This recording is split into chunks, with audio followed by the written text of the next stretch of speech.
এই হচ্ছে সেই ব্লাউজ, যেটা হচ্ছে কি আমি নিজের হাতে বানিয়েছি। দেখতে পাচ্ছ এই ডিজাইন, এই শাড়ির ডিজাইন, এই যে আঁচলের পাড়ের ডিজাইন, এই হাতায় দিয়েছি। এটা সামন প্রতিশান, সামনে এরকম গলাটা সুন্দর করে একটু ভি মতন নিচের দিকে করেছি। এটা রাউন্ড করিনি, একটু গোল করলে তেমন ভালো লাগে না বলে এটা এরকম করেছি। হাতাটা গেলাস হাতা, এই যে। আর শাড়িটা তো এই সে শাড়ির ডিজাইন, এই যে ক্যাটলগ শাড়ির এই শাড়িটা। আর এই যে ব্লাউজের হচ্ছে এই পাটটা কোমরে বা সামনের সাইডে হয়নি, শুধু হাতা হয়েছে, একটুখানি বেশি ছিল, তাই হচ্ছে কি আমি এই যে বড় বড় করে মাইক করে দিয়েছি। এই যে কেমন লাগছে দেখাও আর কমেন্ট করো, দেখো। আর এটা হচ্ছে পেছন সাইডটা, এটা হচ্ছে পেছন পজিশন। এই যে সেম হাতা, এইভাবে এই সাইডটা কোনো হুপগুলো লাগানো হয়নি বলে একটা পিন দিয়ে রেখেছি। এই সাইডটি সেই সুতো দিয়ে গর্ত করে করতে হবে, আর এই সাইডে হুপ লাগাতে হবে। এইরকম ব্লাউজটা পরার পরে এইরকম লাগবে। গলার এই রাউন্ডটা একটু কলসি মতন, এখান থেকে একটু উঁচু হয়ে আবার এই জায়গায় গোল মতন, আবার এইভাবে এইরকম। পুরোটা আমি নিজের হাতে বানিয়েছি। কেমন লাগছে এই শাড়ি, এই ব্লাউজ ম্যাচিং, মানে শাড়ির ব্লাউজ পিস দিয়েই বানানো। কেমন লাগছে জানিও। ওই যে কাঁধে ফিতা থাকে না, বলে না কাঁধের কাছটাই থাকবে, দড়ি বাঁধতে হয়, সেইটা করার জন্য এই একটা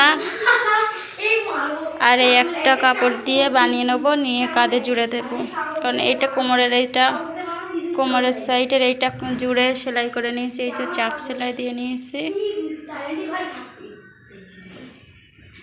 এইটা বানাবো এইখানটা একটা দেওয়ার জন্য, আর এইখানটায় একটা দেওয়ার জন্য, এইখানটা একটা এভাবে সেলাই করে নিই।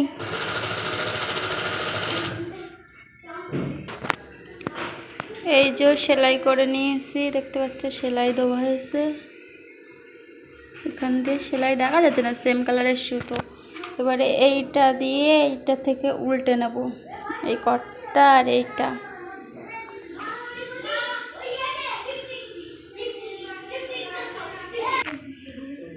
এই যে দুটো কট দেখালাম, উল্টে নেব, উল্টে নিয়েছি। এইখানটায় একটা আর এইখানটায় একটা, এইখানটা দিয়ে দেবো।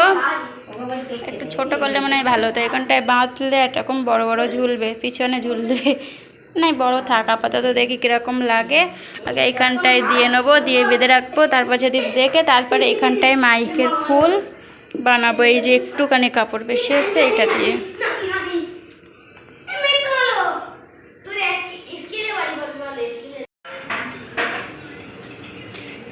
তোমরা দেখতে পাচ্ছ ওই যে আমি যে ব্লাউজটা বানাচ্ছিলাম সেটা একদম কমপ্লিট। দড়িটা একটু বড় করে রেখেছি যাতে দেখতে ভালো লাগে। চাইলে এটা আরেকটা গেরো দিয়ে এখানে ছোট করেও দেওয়া যাবে, এরকম করে দিলে এরকম ছোট্ট ছোট্ট হয়ে থাকবে, গানটা দুটো ফুল হয়ে থাকবে। ব্লাউজটা একদম কমপ্লিট, শুধু এইখানটাই এই সাইডে হুক, এই সাইডে হুক লাগাতে হবে, আর এই সাইডে সেই সুতো দিয়ে যে অ্যাঙ্গেল মতন করা হয় সেটা লাগিয়ে একদম পুরো পারফেক্টভাবে পরা যাবে। এটা সামন সাইড, তোমরা দেখতেই পাচ্ছ, এটা সামনা সাইড। এই যে হাতটা একদম সুন্দর করে গলাটা দেখো তোমরা কেমন হয়েছে, আর এটা একদম ফুল। দেখো কেমন লাগছে ব্লাউজটা, অবশ্যই কমেন্ট করে জানিও। ডিজাইনটাও ভালো লাগছে নাকি, একদম বেস্ট।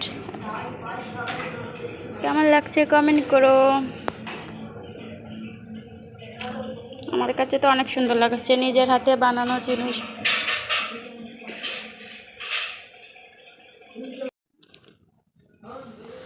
এই হচ্ছে সেই ব্লাউজ, যেটা হচ্ছে কি আমি নিজের হাতে বানিয়েছি। দেখতে পাচ্ছ এই ডিজাইন, এই শাড়ির ডিজাইন, এই যে আঁচলের পাড়ের ডিজাইন, এই হাতায় দিয়েছি। এটা সামন প্রতিষ্ঠান, সামনে এরকম গলাটা সুন্দর করে একটু ভি মতন নিচের দিকে করেছি। এটা রাউন্ড করিনি, একটু গোল করলে তেমন ভালো লাগে না বলে এটা এরকম করেছি। হাতাটা গেলাস হাতা, এই যে।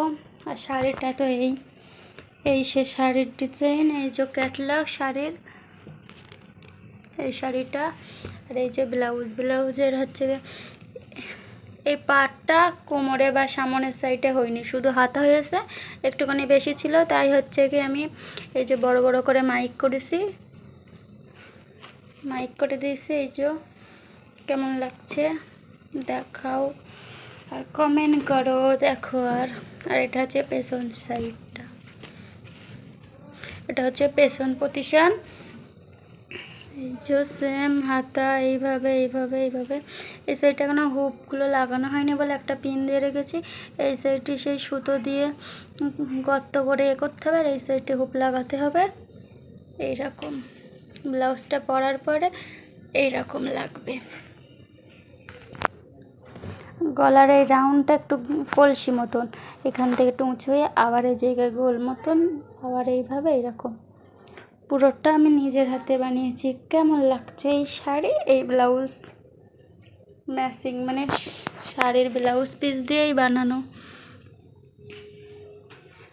কেমন লাগছে জানিও। Bye bye.